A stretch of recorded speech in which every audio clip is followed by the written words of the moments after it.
Hello my dear students, आज मैं लेके आया हूँ मैग्नेटिज्म का लेक्चर नंबर 4। आज के लेक्चर में गॉस लॉ ऑफ मैग्नेटिज्म इस टॉपिक को हम कवर करेंगे। ये जो गॉस लॉ ऑफ मैग्नेटिज्म वाला टॉपिक है, एक्चुअली ये गॉस लॉ से कनेक्टेड है और ये गॉस लॉ इलेक्ट्रिक फील्ड में पढ़ते थे जो कि इलेक्ट्रोस्टैटिक लेसन में आता है। तो अभी आपको ये Gauss law of magnetism topic को समझना है तो सबसे पहला आपको Gauss law, electric field intensity, इसको समझना बहुत ज़रूरी है। तो पहले मैं उस टॉपिक को पास लेके जाऊंगा और उस टॉपिक के गहराई में आपको पहुंचाऊंगा। एक बार अगर आपके कॉन्सेप्ट में पहुंच गए, उसका कॉन्सेप्ट अगर क्लियर हो जाएगा तो उसके बाद बस मैग्नेटिक फील्ड के साथ आप कंपेयर करो और यहाँ का टॉपिक आसानी से समझ जाओ। ठीक है, तो ये टॉपिक हम आज कवर करने वाले हैं। तो चलो शुरू करते हैं। सबसे पहला देखिए, हम क्या करेंगे, Gauss law for electric field को समझ लेते हैं। तो मेरा यहाँ पर टॉपिक का नाम होगा Gauss law for electric field. Electric field, ठीक है। इसमें क्या होता था, हमारे पास एक पॉजिटिव चार्ज होता था प्लस क्यू। अब ये पॉजिटिव चार्ज आसपास के एरिया में क्या बना रहा है, इलेक्ट्रिक फील्ड बना रहा है। इलेक्ट्रिक फील्ड मतलब ये अपना असर बना के रखा है, यानी कि इफेक्ट है, इस चार्ज का इफेक्ट है। तो पॉजिटिव चार्ज क्या करता है, कैसे इफेक्ट बनाता है, अपने यहाँ से इलेक्ट्रिक लाइंस ऑफ फोर्स को ये एमिट करता है, मतलब निकालता रहता है। इस तरह इलेक्ट्रिक लाइंस ऑफ फोर्स को ये निकालता रहता है। समझ में आ गया। अब ये इलेक्ट्रिक लाइंस ऑफ फोर्स को निकालकर पूरे एरिया में क्या करके रखा है, इलेक्ट्रिक फील्ड बना के रखा है, मतलब इस चार्ज का इफेक्ट बना के रखा है। क्लियर हो रही है। ये जो इलेक्ट्रिक लाइंस ऑफ फोर्स है, इन्हीं को कहते हैं इलेक्ट्रिक फ्लक्स, और इस इलेक्ट्रिक फ्लक्स को पाई ए सिंबल से दिखाया जाता है, इस सिंबल से दिखाया जाता है। ठीक है, अब ये है पॉजिटिव चार्ज। एक तरफ लेता हूं कोई नेगेटिव चार्ज, ये दोनों अलग अलग रहेंगे, हमेशा साथ में रहेंगे ऐसा कोई रूल नहीं है। एक पॉजिटिव चार्ज कहीं और रहेगा, नेगेटिव चार्ज कहीं और जगह रहेगा। ठीक है, अब ये भी अपने आसपास के एरिया में इलेक्ट्रिक फील्ड बनाएगा, मतलब इसका इफेक्ट बना के रखेगा। ये कैसे करता है, इलेक्ट्रिक लाइंस ऑफ फोर्स को अपनी तरफ लेता रहता है। तो ये इलेक्ट्रिक लाइंस ऑफ फोर्स को अपनी टुवर्ड्स के तरफ, अपनी तरफ खींचता रहता है और इसके वजह से ये इलेक्ट्रिक फील्ड बना के रखता है। अब इलेक्ट्रिक फील्ड है या नहीं है कैसे पता चलेगा, कोई और चार्ज लेके आओ, जैसे ये पॉजिटिव चार्ज है, आप एक काम करो, कोई नेगेटिव चार्ज यहाँ पर लेके आओ, तो अगर फटाक से अट्रैक्ट हो गया, मतलब इधर इलेक्ट्रिक फील्ड पहले से इसका है कि नहीं। कोई और पॉजिटिव चार्ज लाके यहाँ पर रख दो, और अगर यहाँ पर रख दिया और उसको एक दूसरे के बीच में रिपल्शन हो गया, इसका मतलब इस चार्ज ने उसको क्या कर दिया, धक्का मार के भेज दिया। देखो पॉजिटिव चार्ज है तो यहाँ से इलेक्ट्रिक लाइंस ऑफ फोर्स निकल के जा रहे हैं, तो ये क्या कर रहा है, धक्का मार रहा है, मतलब फोर्स एक्सर्ट कर रहा है, मतलब असर बना के रखा है, इफेक्ट है, इस चार्ज का इफेक्ट है। ये भी क्या कर रहा है, ये खींच रहा है, ऐसे अपनी तरफ खींच रहा है। खींच रहा है मतलब क्या, ये भी इफेक्ट बना के रखा है, तो इसका इफेक्ट है मतलब इसका इलेक्ट्रिक फील्ड होगा, इसका इफेक्ट है मतलब इसका भी इलेक्ट्रिक फील्ड होगा, है कि नहीं। और इलेक्ट्रिक फील्ड क्यों बोलते हैं, क्योंकि ये चार्ज की वजह से इलेक्ट्रिक करंट क्रिएट होती है, इसलिए इसको स्पेशली इनकी वजह से जो भी इफेक्ट बनती है उसे इलेक्ट्रिक फील्ड कहा जाता है कि नहीं। ये तो कॉमन बात है, हमको पहले से पता है। तो अब मेन क्या है, जरा देखो, यहाँ पर हम क्या करेंगे, एक छोटा सा एरिया ले लिया मैंने, ये एरिया है समझो। अब मैं इसको हटा देता हूँ, किसी एक के बारे में पढ़ेंगे, दोनों को लाके कंफ्यूजन नहीं होना है, तो इसको हटा देता हूँ मैं।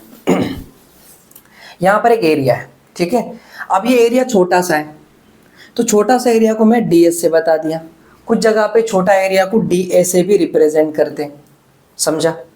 अब यहाँ से क्या हो रहा है, फ्लक्सेस पास होके जा रहे हैं ऐसे, तो यहाँ से एक ही फ्लक्स नहीं जाएगा, ये चार्ज और भी फ्लक्सेस को निकाल रहा होगा, तो यहाँ से दूसरा फ्लक्स गया, तीसरा फ्लक्स गया, यानी कि छोटे एरिया से बहुत सारे फ्लक्सेस निकल के जा रहे हैं, राइट। तो ये एरिया में कुछ ना कुछ इलेक्ट्रिक फील्ड बनेगा, मतलब इस चार्ज का इफेक्ट रहेगा। तो जो इफेक्ट रहेगा उसे हम कहेंगे इलेक्ट्रिक फील्ड। तो हम इलेक्ट्रिक फील्ड का जनरल फॉर्मूला क्या पढ़े थे कि भाई यहाँ से कितने फ्लक्स से जा रहे हैं, वो फ्लक्स पाई, और यहाँ का एरिया कितना है, एरिया ds, ऐसे हम जनरल लेके रखे थे, है कि नहीं। क्लियर हो गई। लेकिन देखो, अगर मैं यहाँ बता दूं कि इधर से जो फ्लक्स से जाएंगे, ये छोटा सा एरिया है, तो यहाँ से जो फ्लक्स से जाएंगे वो कम फ्लक्स होगा, ज़्यादा नहीं हो सकता ना, क्योंकि एरिया छोटा है। तो कम फ्लक्स जाएंगे, तो यहाँ के फ्लक्सेस को मैं क्या बताऊंगा, d phi e बता दूंगा। d रिप्रेजेंट क्या कर रहा है, कम फ्लक्सेस है, और डी यहाँ पर रिप्रेजेंट क्या कर रहा है, छोटा एरिया है कि नहीं। तो मैं यहाँ लिख दूंगा D phi E upon D S. तो इसमें कुछ ना कुछ इलेक्ट्रिक फील्ड बनेगा और इलेक्ट्रिक फील्ड का फॉर्मूला ये था, है कि नहीं। लेकिन हम तो सिर्फ जनरल फॉर्मूला बताए थे, लेकिन रियलिटी क्या है देखिए, ये जो फ्लक्स है ना, ये फ्लक्स एरिया को नॉर्मली पास होके जाना चाहिए। यहां से जाने वाला फ्लक्स क्या क्रिएट करता है, इलेक्ट्रिक फील्ड क्रिएट करता है। तो ये जो एरिया वहां से कैसे पास होना चाहिए, नॉर्मली मतलब परपेंडिकुलरली पास होना चाहिए। तो अभी देखो इसका फॉर्मूला क्या लिखेंगे, D phi E is equal to, इन दोनों को मल्टीप्लाई करेंगे, ई इंटू डी एस, ठीक है। लेकिन ये कंप्लीटली राइट फॉर्मूला नहीं है। अब मैं आपको कंप्लीटली राइट फॉर्मूला क्या समझाता हूं, सुनो। देखो यहां से ना फ्लक्स जा रहे हैं, अभी ये एरिया कैसा है, ये एरिया सामने से है ना ऐसे। मैं आपको समझाता हूं, लेट से एक काम करता हूं, ये एक बुक ले लेता हूं, ये अब ये एरिया सीधा ऐसा है। तो ये जो फ्लक्स है ना, ये फ्लक्स कैसा पास हो रहा है, सीधा ऐसे परपेंडिकुलरली पास होके जा रहा है कि नहीं। तो होता क्या है कि अब देखो मैं एक काम करता हूं, यहां पर एरिया ले लेता हूं, अब ये वाला एरिया, अब ये एरिया कैसा ऐसा है और इधर चार्ज है। तो ये चार्ज है मतलब यहां से क्या जाएगा, फ्लक्स जाएगा ऐसे, फ्लक्स। तो यहां से ये जाने वाला फ्लक्स इस एरिया में क्या बनाएगा, इलेक्ट्रिक फील्ड बनाएगा। और इलेक्ट्रिक फील्ड का डायरेक्शन ऐसे होना चाहिए, जहां फ्लक्स उधर ही इलेक्ट्रिक फील्ड, तो इलेक्ट्रिक फील्ड का डायरेक्शन इधर ही रहेगा, इलेक्ट्रिक फील्ड क्रिएट होने वाली है। लेकिन अभी कैसा है, अब मेरे पास कोई एक सर्कुलर सरफेस एरिया नहीं है मैं आपको दिखा सकूं यहाँ पर, बट उम्मीद करता हूं कि आप इस बुक से समझ जाओगे। अब ये प्लेन सरफेस एरिया ले लो, ये सरफेस एरिया है। अब इस एरिया को हमने किससे बताया, डीएस से बता दिया, ठीक है, क्लियर है, कोई दिक्कत। अब जरा देखो क्या होना चाहिए, यहां से फ्लक्स पास हो रहा है ऐसे, मतलब ऐसे फ्लक्स पास हो रहा है, एरिया ऐसा है, फ्लक्स ऐसे गया है, नॉर्मल कंपोनेंट नहीं है, फ्लक्स इधर चला गया है, ऐसे नीचे गया है। आप समझ रहे हो मेरी बात को, ये ऐसा है ना, तो ये नीचे की तरफ झुका हुआ है, ऐसे इस तरफ जा रहा है। तो कोई कंपोनेंट अगर ऐसा जाता है तो उसे हम दो कंपोनेंट में रिजॉल्व करते हैं, रेजोल्यूशन ऑफ वेक्टर पढ़े हमने। अब अगर आप यहाँ पर खड़े हो, क्योंकि आपका जो ये फ्लक्स है वो इधर से जा रहा है ना, इधर से जा रहा है मतलब आप कहाँ पर खड़े हो, इधर से देख रहे हो। जब आप ऐसे देख रहे हो, ये ऐसा जा रहा है, ऐसा जा रहा है मतलब इसका हॉरिजॉन्टल कंपोनेंट ये और वर्टिकल कंपोनेंट ये, समझ रहे हो। हॉरिजॉन्टल कैसे होता है, आड़ा ऐसे बीच में से होता है, वर्टिकल कैसे, या तो ऊपर या तो नीचे होना चाहिए ना। ये कैसा जा रहा है, नीचे की तरफ जा रहा है ऐसे, और मैं यहाँ खड़ा हूं, तो मेरे लिए हॉरिजॉन्टल ये होगा, तो हॉरिजॉन्टल कंपोनेंट दिस और वर्टिकल कंपोनेंट दिस।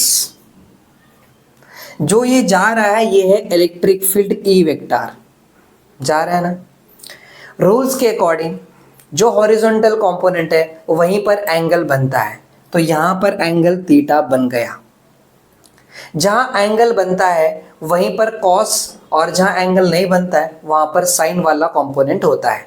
तो यहां हो गया कॉस थीटा और ये हो गया साइन थीटा। ये दोनों भी कंपोनेंट किसका है, इलेक्ट्रिक फील्ड का है। माना कि ये फ्लक्स जा रहा है, लेकिन फ्लक्स क्या बनाने वाला है, इलेक्ट्रिक फील्ड बनाने वाला है। तो ये इलेक्ट्रिक फील्ड का वेक्टर हो गया, तो इलेक्ट्रिक फील्ड वेक्टर है। ये इसका दो कंपोनेंट बनाया है हमने, इस एक का दो हिस्सा बनाया है, एक हॉरिजॉन्टल वाला हिस्सा और एक वर्टिकल वाला हिस्सा, यानी कि हॉरिजॉन्टल वाला पार्ट और वर्टिकल वाला पार्ट कंपोनेंट से। तो ये हॉरिजॉन्टल कंपोनेंट, वर्टिकल कंपोनेंट, ये दोनों किसका है, ई का है। तो यहाँ ई कॉस थीटा और यहाँ ई साइन थीटा हो गई। बात क्लियर है। जो मैंने आपको यहाँ बताया वो इधर दिखाना है मुझे, मैं यहाँ बताने वाला था लेकिन आपको समझेगा नहीं इसलिए मैं उधर दिखाया। तो ये रहा अपना, ये एरिया था ऐसा, राइट, और ये एरिया ऐसा है ना, इस तरह है। तो इसका हॉरिजॉन्टल कंपोनेंट ये और वर्टिकल कंपोनेंट ये। तो ये क्या बन रहा है यहाँ पर, इधर बन गया ई कॉस थीटा और ये है ई साइन थीटा। क्लियर है। इस बुक्स को देखिए आप, ऐसा है, अभी वेक्टर ऐसा जा रहा है नीचे, है ना। तो इसका दो कंपोनेंट बनाया हमने, कौन सा, देखो दिख रहा है क्या आपको, देखने की कोशिश करो, समझो ज़रा, मुझे भी नहीं समझ रहा आपको बराबर दिख रहा है कि नहीं। यहाँ पर ऐसे देखिए, ऐसे दिख रहा है ना, ऐसे ये नीचे जा रहा है, तो इसका दो कंपोनेंट बना होगा, एक हॉरिजॉन्टल और एक वर्टिकल। वर्टिकल कहाँ पर है, बुक में ही जा रहा है, बुक के साथ ही नीचे जा रहा है वर्टिकल, ऐसे वाला, ठीक है। और हॉरिजॉन्टल कैसे, ऐसे। और जो हमारा इलेक्ट्रिक फील्ड वो कैसे, ऐसे। तो इलेक्ट्रिक फील्ड वाला ऐसे, इलेक्ट्रिक फील्ड देखो अभी ये एरिया बन गया ना ऐसे, ये बुक है ऐसे, तो बुक के साथ देखो ये बुक ऐसा है, ये ऐसा नीचे गया, अब ये हॉरिजॉन्टल बन गया। और वर्टिकल देखो बुक के साथ जा रहा है, बुक के साथ गया ना, और हॉरिजॉन्टल ऐसे, और ये अपना ए इलेक्ट्रिक फील्ड है। तो ये जो हॉरिजॉन्टल कंपोनेंट दिख रहा है ये वाला, ये इस बुक को कितना एंगल बनाएगा, 90 डिग्री, ऐसे पास हो रहा है ना, मतलब कैसा रहेगा, परपेंडिकुलर। इसके साथ कैसा है, ये परपेंडिकुलर बन रहा है, मतलब बुक के साथ कैसे पास हो रहा है, परपेंडिकुलरली पास हो रहा है। तो ये है ई कॉस थीटा।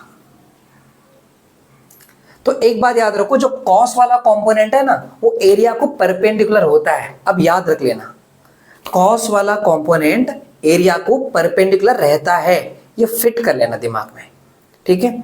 अब जब मैं इसका फ्लक्सस लेता हूं तो फ्लक्स का फॉर्मूला क्या होता है पता है क्या, D phi E is equal to normal component of the electric field, क्या है, ई कॉस थीटा, इनटू जो एरिया है, एरिया क्या है, ds।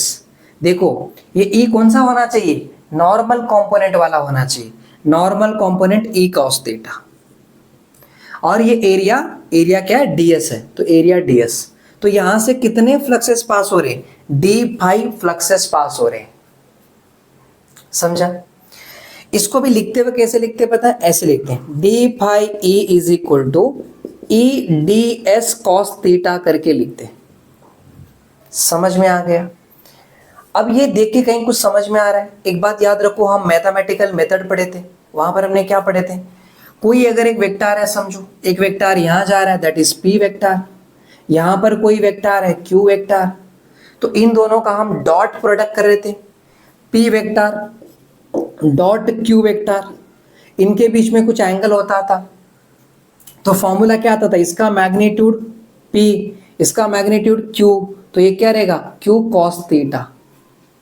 देखो p q cos theta, p कौन है, ये वेक्टर का मैग्नीट्यूड, q इस वेक्टर का मैग्नीट्यूड, cos थीटा किसके बीच में एंगल है, p और q के बीच का एंगल है। तो अगर मैं यहां पर p q cos थीटा लिखा, मतलब p vector dot q vector लिखूंगा कि नहीं। तो यहां देखो इधर e ds cos थीटा है, तो ऐसा लिख सकता हूं ना, यहां पर e vector dot ds vector is equal to क्या हो गया, d फाई e, आया, हाँ आया ना, ये ऐसा आता है। और अब बोलते वक्त क्या बोलते पता है क्या, ds है ना यहां पर, तो देखो ये जो आप cos थीटा लिख रहे हो, ये cos थीटा कहां से आ रहा है, ये ds cos थीटा है, तो हम बोलते वक्त क्या बोलते हैं, इलेक्ट्रिक फील्ड E, और ये जो है ये एरिया का परपेंडिकुलर कंपोनेंट, मतलब परपेंडिकुलर एरिया ऐसे बोलते हैं। क्यों ऐसे बोलते हैं पता है क्या, क्योंकि ये जो लाइन है ये क्या है, एरिया को परपेंडिकुलरली पास हो रही, इसलिए ये cos थीटा आ रहा है, इसके वजह से ये डॉट प्रोडक्ट बना है। cos नहीं होता ना तो डॉट प्रोडक्ट नहीं बनता। तो लिखते वक्त कभी भी ऐसा नहीं लिखते कि E vector cross ds vector, ऐसा नहीं लिखते, डॉट डॉट लिखते हैं, क्योंकि cos थीटा है। आपको याद है मैथमेटिकल मेथड में अगर हम इसको ऐसे पढ़े होते ना, p vector cross q vector पढ़े होते, तो क्या लिखते हैं, pq sin थीटा लिखते हैं। सेम है, सब कुछ सेम है, बस ये कि क्रॉस प्रोडक्ट है तो sin थीटा, डॉट प्रोडक्ट है तो cos थीटा। और आपको वो कहानी पहले से पता है, क्योंकि यहाँ पर क्या आता था, कोई स्केलर क्वांटिटी आता था, यहाँ पर वेक्टर क्वांटिटी आती थी, वो टॉपिक अलग है, अब इतना समझ लो बस। तो इसको ऐसे लिखते हैं, समझ में आ गया पक्का। तो देखो अभी इस एरिया में से कितने फ्लक्सेस पास होके गए हैं, इतने फ्लक्सेस पास होके गए। तो आप मुझे बताओ, एक और एरिया यहाँ पर छोटा एरिया होता तो इधर से भी तो फ्लक्सेस जाते हैं, तो इस एरिया में कितने फ्लक्सेस पास हुए हैं, इतना पास होता। एक और एरिया लेता, यहां से भी तो फ्लक्सेस जाते हैं, तो इसमें कितने फ्लक्सेस पास होते, इतने फ्लक्सेस पास होते। इधर एक एरिया लेता, सब छोटे छोटे एरिया ले रहा हूं, इसमें भी तो फ्लक्सेस पास होंगे। कितने फ्लक्सेस यहां से पास होते, इतने फ्लक्सेस। ऐसे इधर एक एरिया, इधर एक एरिया, ऐसे करते करते मैंने पूरा बड़ा एरिया ले लिया, यानी कि क्लोज सरफेस ले लिया। मतलब कोई क्लोज सरफेस होगा समझो। एग्जाम्पल के लिए मैं आपको यहां दिखाता हूं, रुको। यहाँ का जो फॉर्मूला था ना, इसको रखता हूं, क्योंकि आप बोलोगे सर फिर ये आंसर कैसा आया। मैं अभी आपको बता दूंगा ये कैसे आया, ठीक है। इसका चिंता मत करो। आप इधर देखो, ये जो आपको दिख रहा है ना, यहाँ पर मैंने क्या किया, पूरा क्लोज सरफेस एरिया ले लिया, पूरा क्लोज सरफेस एरिया। इसमें एक चार्ज को रख दिया यहाँ पर, प्लस चार्ज, क्यू चार्ज। तो इधर ये एरिया होगा, इसमें से कितने फ्लक्सेस गए होंगे, इतने फ्लक्सेस गए होंगे। फिर ये वाला एरिया है, इधर से कितने फ्लक्सेस गए होंगे, इतने फ्लक्सेस गए होंगे। ऐसे करते करते ये एरिया ऐसे, ये पूरे एरिया में से फ्लक्सेस जाने वाले है ना, छोटे छोटे एरिया में से। इसमें से भी गए होंगे, इसमें से भी गए होंगे, इसमें से भी गए होंगे। ऐसे करते करते ये सब जगह से गए होंगे। तो इसमें कितने फ्लक्सेस, डी फाई ए, इसमें डी फाई ए, और इसमें डी फाई ए, ऐसे पूरा फ्लक्स जाते हैं। तो छोटे छोटे एरिया में पूरे फ्लक्सेस काउंट करके पूरा एरिया का फ्लक्स चाहिए मुझे, मतलब बड़ा फ्लक्स। तो बड़ा flux is equal to integration of छोटा फ्लक्स। क्या बोलते हैं, छोटा फ्लक्स। इंटीग्रेशन किसको बोलते हैं, एडिशन। सब ऐड करो, इसका डी फाई ए, इसका डी फाई ए, इसमें डी फाई ए, इसमें डी फाई, इतना इतना फ्लक्स है, सबका चाहिए मुझे कंप्लीट। तो सबका क्या करोगे, इंटीग्रेशन। कहां से कहां पर करोगे, जहां से शुरू कर रहे हो ना, वहां से निकलकर वापस वहीं पर आ जाओ, मतलब पूरा घूम के आ जाओ। तो क्लोज्ड सिंबल देख रहे हो आप, ऐसे क्लोज्ड, और पूरे का फ्लक्स निकालोगे आप। तो बड़ा फ्लक्स इज इक्वल टू, कैसे निकालोगे यहां पर, डी फाई। डी फाई का आंसर कितना है, E vector dot DS vector. This is the formula. I think आपको समझ में आ गया। एक चार्ज क्यू का पूरे एरिया में कितने फ्लक्सेस गए हैं, इतने फ्लक्सेस। और आप इसको पूरा सॉल्व करके लास्ट में आंसर क्या लाते हो पता है क्या, इसका जो आंसर आने वाला है आगे, जब इसका सॉल्व करके आ रहा था 1/ε0 इंटू जो भी चार्ज यहाँ पर है वो चार्ज Q।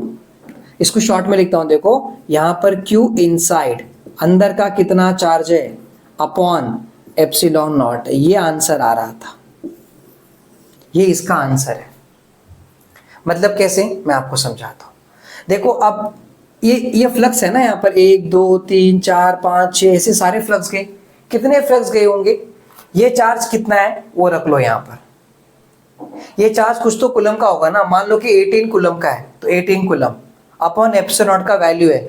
दोनों का आंसर निकालो, जो नंबर आएगा उतने फ्लक्सेस यहां से निकले हैं, ऐसा मतलब होता है इसका। समझा।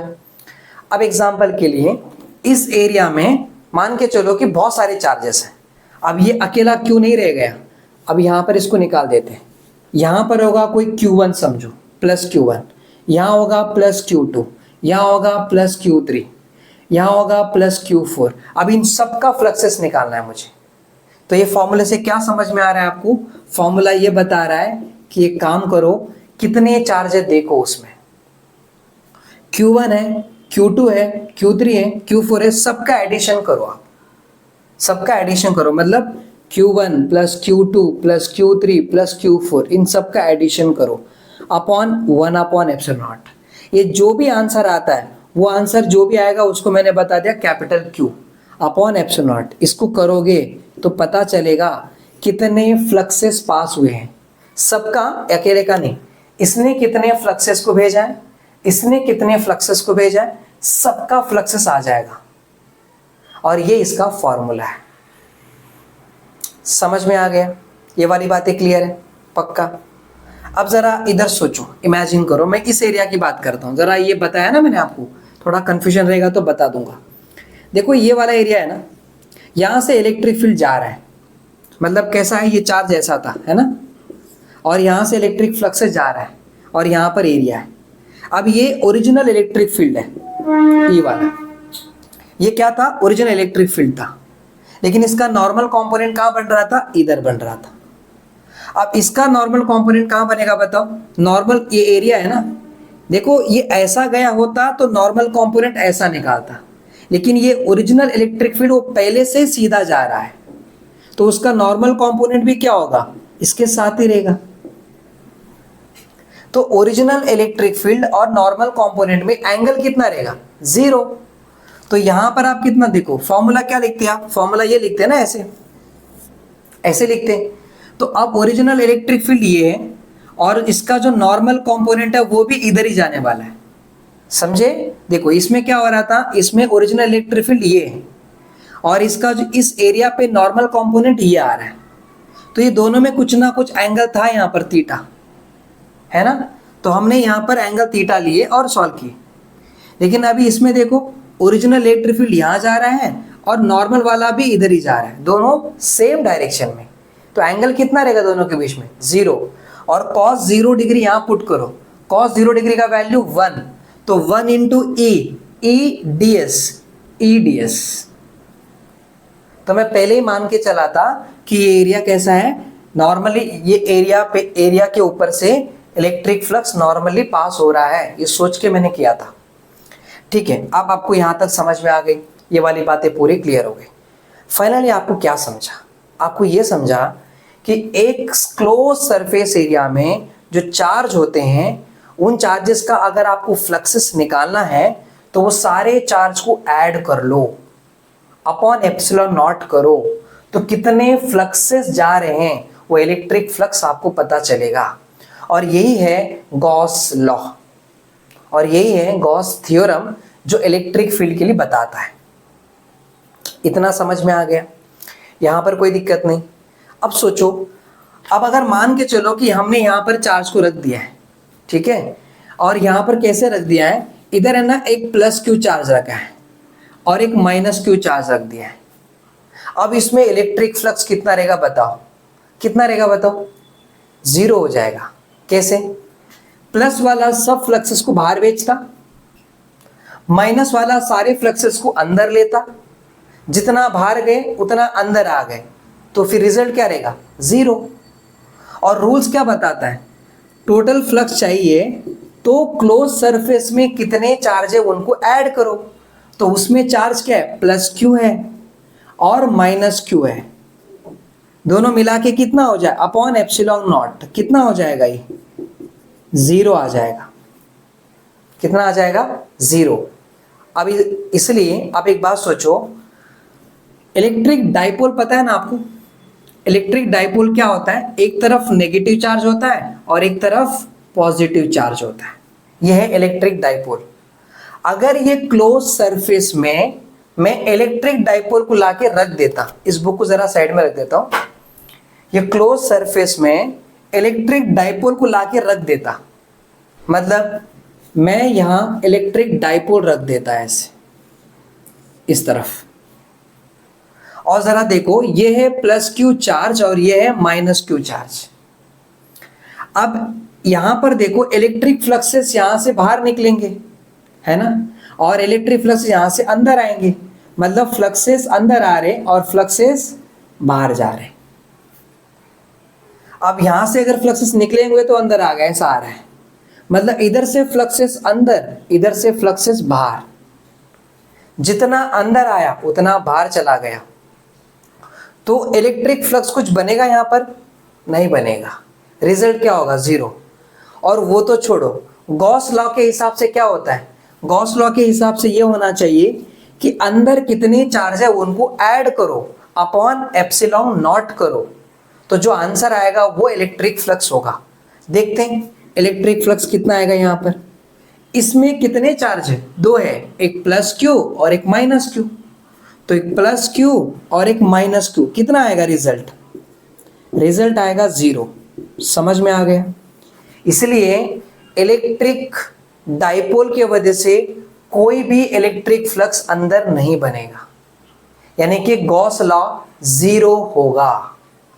Gauss law of electric dipole inside a closed loop, close surface area के अंदर अगर आप इलेक्ट्रिक डाइपोल को रख दोगे तो उसका जो गॉस लॉ है वो 0 बताता है। ये गॉस लॉ का फॉर्मूला है, मेन फॉर्मूला ये है, सॉल्व करते करते ऐसा बताया मैंने। तो गॉस लॉ यहां पर क्या बता रहा है? 0। तो आपके टेक्स्ट बुक में इलेक्ट्रिक डाइपोल का भी दिया है, क्यों 0 है समझ में आ गया? यहां पर इतनी बातें तो क्लियर हो गई। अब बस अगर ये समझ में आ गया ना दोस्त, तो अभी याद रखो, अब मैं मैग्नेटिज्म का बताऊंगा, आप ऐसे ही समझ जाओगे, इसकी कोई चिंता नहीं होगी। यहां तक पूरी बातें क्लियर हो गई, राइट? तो मैं यहां पर कुछ चीजें निकाल लेता हूं और कुछ चीजें रख लेता हूं। ये वाली बातें यहां तक समझ में आ गई है, और ये इसको रख लेता हूं। यहां पर हमने फॉर्मूला क्या पढ़े? ये छोटे में से कितना फ्लक्स होगा, ये पूरा चाहिए, पूरा क्लोज सरफेस में, ये पूरे एरिया का चाहिए। तो क्या पढ़ रहे थे हम पढ़ रहे थे कि phi E is equal to integration, मतलब एडिशन ऑफ छोटे का फ्लक्स, मतलब डी फाई ये करते करते करते पूरा करेंगे तो कितना आएगा? फाई। और इसका फॉर्मूला क्या है? Phi E is equal to, देखो इसका फॉर्मूला है E vector dot ds vector. हो गई बातें क्लियर? पक्का? अब ये बातें समझ में आ गया। अब आपका मैग्नेटिज्म का गॉस लॉ आप देख लीजिए, आपको ऐसे ही समझ में आ जाएगा, कोई दिक्कतें नहीं आएगी। और कैसे समझना है मैं आपको बताता हूं।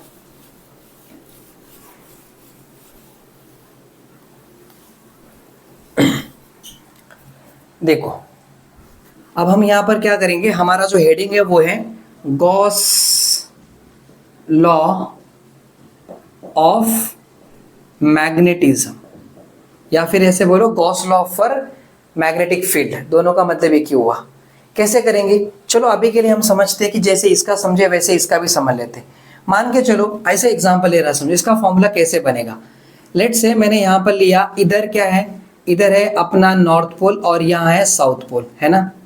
अब आपको पता है कि इसके ऊपर +m पोल स्ट्रेंथ और यहाँ पर -m का पोल स्ट्रेंथ। हमारे बुक में यहाँ पर +qm से भी दिखाया है और यहाँ पर -qm से भी दिखाया है, तो दोनों भी होता है, आप समझ के चलो, कोई भी लिखा तो भी चलेगा, ठीक है? अब आपको ये पता है कि यहाँ पर magnetic lines of force north से निकल के साउथ की तरफ जाते हैं और यहाँ पर नॉर्थ से निकल कर साउथ की तरफ जाते हैं। जैसे इसमें पॉजिटिव चार्ज होता है वैसे यहाँ पर +m हो गया, जैसे इसमें नेगेटिव चार्ज रहेगा तो यहाँ पर -m हो जाएंगे। और याद रखो ये कैसा था, अकेला पॉजिटिव चार्ज अलग से रहेगा, नेगेटिव चार्ज अलग से रहेगा, दोनों हमेशा साथ में रहेंगे, ऐसा कोई रूल नहीं है। पर मैग्नेट में ऐसा नहीं होता, मैग्नेट में नॉर्थ और साउथ हमेशा साथ में ही रहते हैं। आप अगर ये मैग्नेट कट कर दोगे ना, ऐसे कट करने के बाद मान लो ये एक पीस बन गया और दूसरा ये एक पीस बन गया, तो इस पीस में ये साउथ है तो यहाँ नॉर्थ बन जाएगा, और इस पीस में यहाँ नॉर्थ है तो यहाँ साउथ बन जाएगा।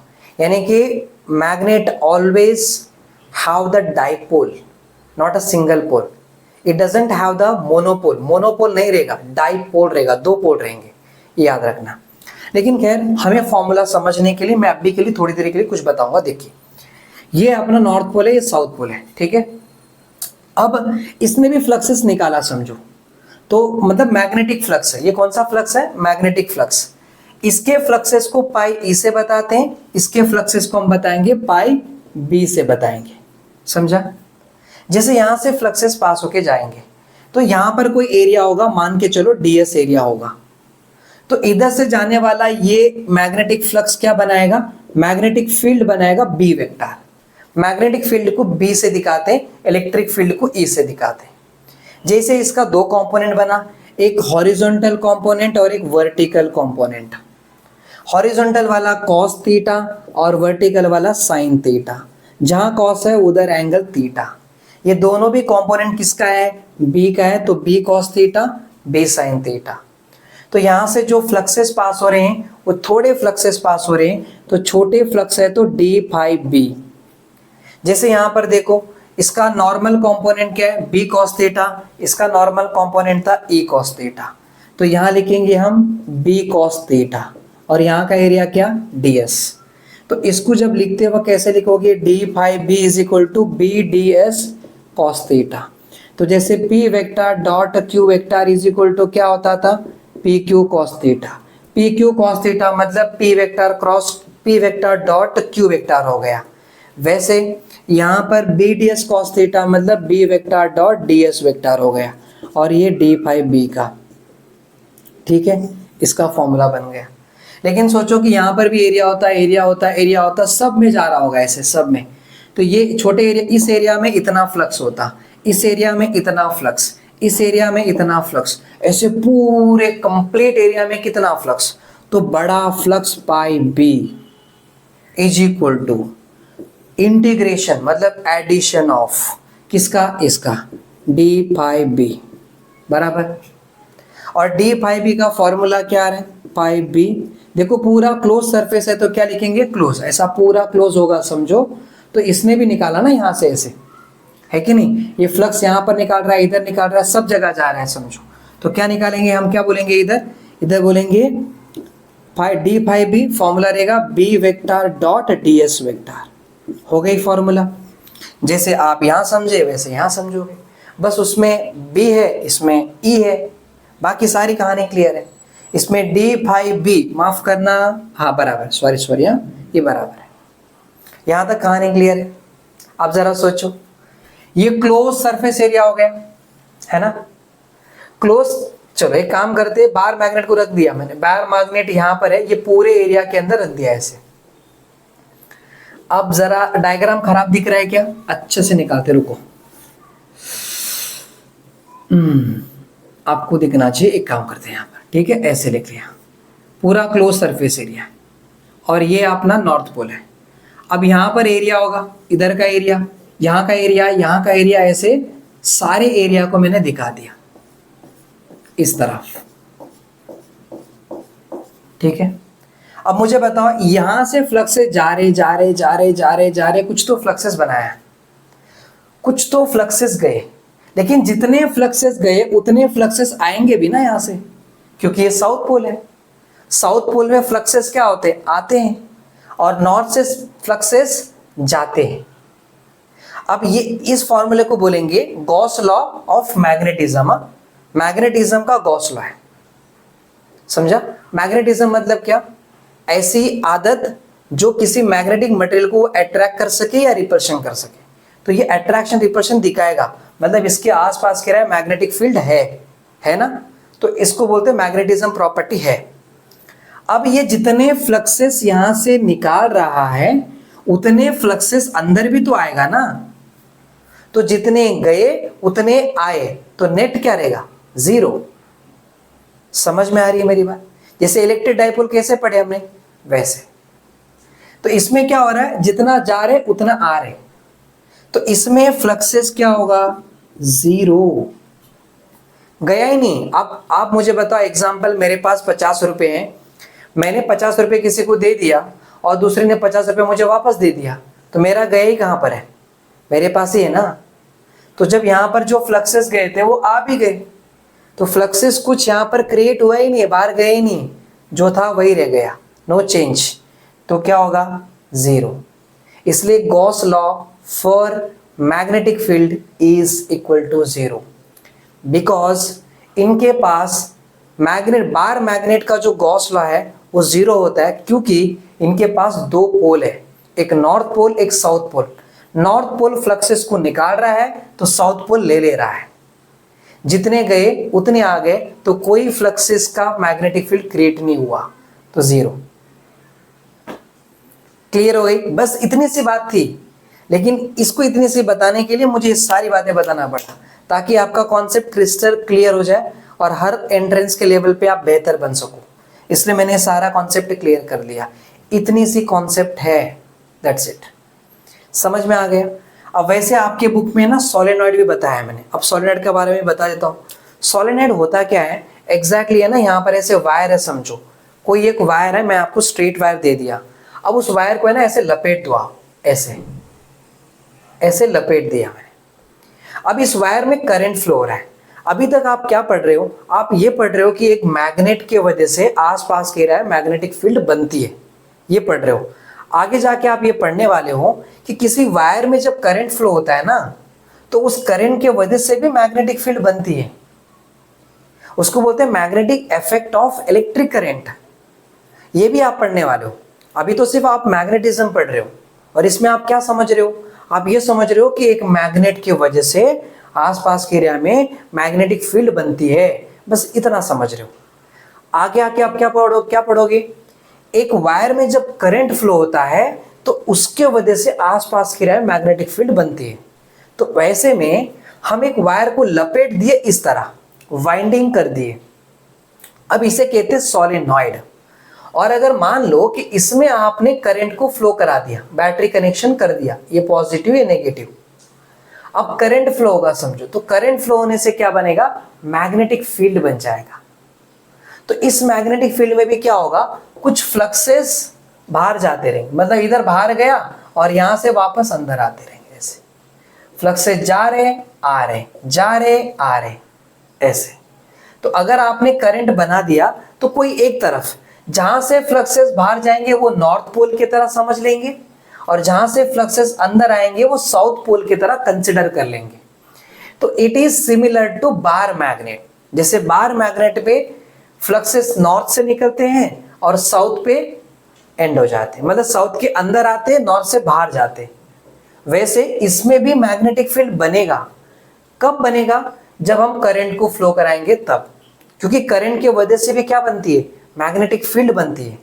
तो इधर भी मैग्नेटिक फील्ड बनेगा। और मैग्नेटिक फील्ड है मतलब क्या? फ्लक्स है। फ्लक्स के वजह से तो मैग्नेटिक फील्ड बनती है। फ्लक्स के वजह से मैग्नेटिक फील्ड बनती है कि नहीं? बिना फ्लक्स का मैग्नेटिक फील्ड तो नहीं बनेगा। तो अगर इधर करंट फ्लो हो रहा है, उसके वजह से मैग्नेटिक फील्ड बना, मतलब इधर भी फ्लक्स होंगे। ऐसे कंसिडर कर रहे हैं हम, क्योंकि इससे कंपैरिजन कर रहे हैं। तो जहां से फ्लक्सेस निकल रहे हैं वो नॉर्थ समझ लेंगे, और जहां से फ्लक्सेस अंदर जा रहे हैं वो साउथ समझ लेंगे। तो it is similar to bar magnet. तो ये बार मैग्नेट की तरह ही है। तो इधर भी कोई फ्लक्सेस न्यू क्रिएट नहीं होने वाले, मतलब इधर भी गॉस लॉ क्या होगा? जीरो। इसमें भी क्या हो रहा है? जितने फ्लक्सेस गए उतने फ्लक्सेस आ गए, तो नेट रिजल्ट क्या रहेगा? जीरो। समझ में आ गया मेरी बात?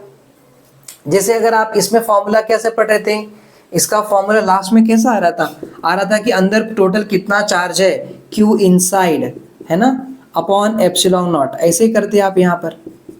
इसमें देखो टोटल चार्ज क्या मानोगे? Plus m minus f। अगर पोल स्ट्रेंथ को अगर आप देखोगे, चार्ज की तरह कंसिडर करोगे ना, तो ये हमारा प्लस m है और ये माइनस m है। तो ये प्लस m है, ये माइनस m, मतलब प्लस m माइनस m मिला के जीरो, क्योंकि नेट रिजल्ट उतना ही आएगा। जितनी स्ट्रेंथ इसकी है उतनी स्ट्रेंथ इसकी रहेगी। बस ये अवे काम करता है और ये टुवर्ड्स में काम करता है, पर दोनों का ऐड किया तो जीरो आएगा। समझ गए? तो बस यही कॉन्सेप्ट है। तो आपको आपके टेक्स्ट बुक में इलेक्ट्रिक डाइपोल दिया था, जो मैंने पहले बता दिया जब ये टॉपिक पढ़ा रहा था उसके बाजू में, ताकि यहाँ पर कंपैरिजन करना आपके लिए आसान हो जाए। उसके बाद आपके अंदर सोलेनॉइड दिया है बुक में और बार मैग्नेट दिया है, उसका गॉस लॉ जीरो कैसे होता है वो समझा दिया, और गॉस लॉ आप समझ चुके होंगे। क्यों ऐसा होता है, जीरो क्यों होता है? क्योंकि ये बार मैग्नेट के पास दो पोल होते हैं, एक नॉर्थ पोल, एक साउथ पोल, और ये हमेशा अलग अलग नहीं रहते हैं, हमेशा साथ में रहते हैं, डाइपोल ही रहते हैं।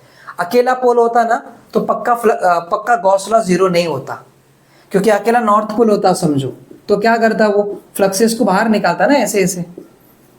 पर अकेला पोल नहीं रहता है, मोनोपोल नहीं है, डाइपोल ही रहते हैं। इसके वजह से मैग्नेटिज्म में गॉस लॉ जीरो, और बाकी सारी कॉन्सेप्ट आपको समझ में आ गई होगी। So thank you so much. आज के लेक्चर में बस इतना ही, अगले लेक्चर में मिलेंगे, तब तक के लिए जय Hind, thank you so much.